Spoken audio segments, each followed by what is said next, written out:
A woman in a torn coat was sitting on the church steps the morning of a wedding. Her hair was messy. Her hands trembled as she held a cardboard sign that simply read, "Hungry, God bless you." Guests walked past her, pretending not to see. Inside the church, Emily Carter was about to walk down the aisle. Her bridesmaids peeked through the window and burst out laughing. "Emily, there's a homeless woman sitting on the church steps." One bridesmaid smirked. "You should invite her inside."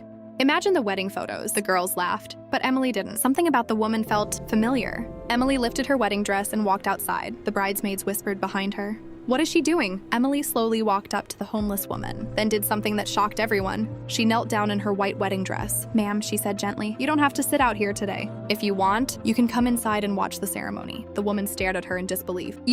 You want me inside?" Emily smiled softly. "Everyone deserves to witness love." The woman clutched her blanket and slowly followed her into the church. Guests whispered. Some stared, some frowned. But Emily didn't care. The woman quietly sat in the very last row. The ceremony began. Emily and her fiancé Michael stood at the altar exchanging vows. The church was silent. Then the pastor said the words, "If anyone objects to this union, speak now or forever hold your peace." Suddenly, a chair scraped the floor. The homeless woman stood up. The entire church turned. Whispers filled the room. "Is she serious?" Emily's bridesmaids looked horrified, but Emily raised her hand gently. "It's okay. Let her speak." The woman walked slowly down the aisle, shaking. Her voice cracked. "I'm so sorry. I don't want to ruin your wedding." The church was silent. 22 years ago, I had a baby girl. I was addicted. I was broken. I couldn't take care of her, so I gave her up for adoption. Tears rolled down her face. I've searched for her ever since. I've prayed every day that God would let me see her just once. Emily's hands began to tremble. The woman looked up at her. "And when you invited me inside today, I saw your face." She choked back a sob. "You have the same eyes. The same eyes my daughter had when I held her for the first and last time." Gasps filled the church. Emily whispered, "My adoption records say my birth mother's name was Grace." The woman collapsed to her knees. "My name is Grace." The church erupted. Emily's legs nearly gave out. Michael caught her. Tears streamed down her face as she slowly walked down the aisle. She knelt in front of the homeless woman, her voice barely a whisper. Are you my mother?" Grace nodded through tears. Emily wrapped her arms around her. "I forgive you." The entire church was crying. Emily's adoptive father walked forward. He placed a hand on Grace's shoulder. "You gave us the greatest blessing of our lives. You're not a stranger here. You're family," Grace sobbed. When the ceremony continued, she was no longer sitting in the back row. She was sitting in the front row. And for the first time in 22 years, a mother watched her daughter get married. Drop a heart if you believe kindness can lead to miracles.